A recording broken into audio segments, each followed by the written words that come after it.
What are the top 3 mistakes that people make during the open enrollment period? The first one is automatically renewing your plan. That is just letting it ride. Maybe you've been on your plan for a few years. Maybe you just got on Medicare and you don't feel like looking at it again.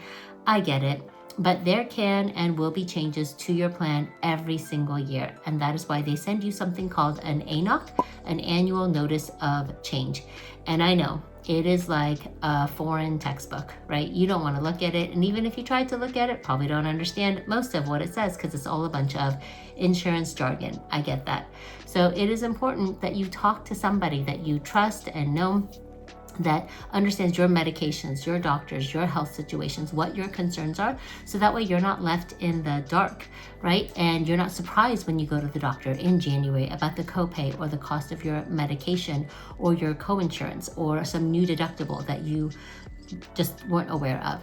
And so you want to make sure that you look at and review all of that. And if you've been prescribed a new medication, you have a new doctor, again, just something that you want to take a little bit of time to review with someone that you know and trust, instead of trying to just figure it out on your own or just hope that it works, because hope is not a plan.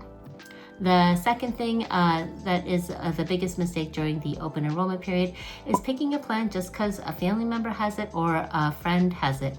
Because Medicare's individual. Medicare's based on your individual prescriptions, your doctors, what your concerns are, and you don't want to do it based on what somebody else has. That person might be perfectly happy with that plan because it works for them in their zip code, but it doesn't necessarily mean it works for you and in your zip code and with your medications and your doctors. Again, Medicare is individual. And the third thing that you want to be aware of is not falling for all the bells and whistles. And what do I mean by bells and whistles? Well, particularly for Medicare Advantage plans, you can have all the extras, right? The dental, the vision, the hearing, the grocery benefit, the transportation, the over-the-counter. There are a lot of extra benefits that are available to you on these plans.